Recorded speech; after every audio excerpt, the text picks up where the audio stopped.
Bago sa saksi, sa kulungan ng bagsak ng 3 magbabarkada matapos mahulihan ng marijuana na nagkakahalaga ng mahigit 1 milyong piso. Saksi si James Agustin. Nakabalot pa sa plastik ang mga umano'y marijuana na nasa bat ng mga operatiba ng QCPD Station 4 sa barangay Bagbag, Novaliches, Quezon City. Target ng bypass operation ng 3 magkabarkada, sina Elton John Pangilinan, Christian Paul San Jose at Rayvan Lumano. Inaresto sila matapos magpositibo ang transaksyon. Meron po tayong natanggap na report mula sa concerned citizen na talamak na yung bentahan doon sa may barangay Bagbag, Novaliches, wherein doon mismo sa harap ng apartment. Ayon sa pulisya, Hunyo lang nagsimulang magrenta ng apartment ang mga sospek. Hindi sila nakipagkita sa mga parokyano. Iniiwan yung pera, umalis yung tao, tapos pag nakuha ng mga suspects itong pera, iniiwan din yung drugs, tapos pinipick up. So yung dead drop yung tawag dyan. Malakihan din daw ang bentahan ng kilo-kilo ang kada order. Sa isang linggo, kaya nilang ubusin ang 10 kilos.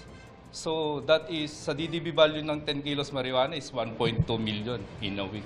May mga nagpipick up dito sa Novaliches, lalo dun sa tapat ng apartment nila is meron mga galing Talipapa, Batasan, within QC rin itong mga parokyano nila.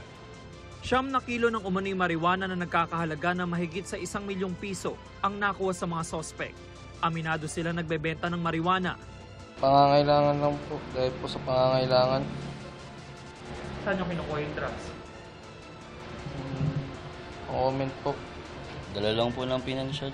So matagal na kayo nagbebenta? Wala pa pong sintaon. Dala lang din po ng pangangailangan. Ano pa ang kailangan? Sa financial po. Pero alam yung bawal. Opo. Nasampahan ng 3 ng reklamong paglabag sa Comprehensive Dangerous Drugs Act. Para sa GMA Integrated News, ako si James Agustin, ang inyong saksi. Mga kaibigan, samahan nyo kaming saksiyan ng mga balita. Mag-subscribe sa GMA Integrated News sa YouTube. Para sa mga kapuso abroad, samahan nyo kami sa GMA Pinoy TV at sa www.gmanews.tv.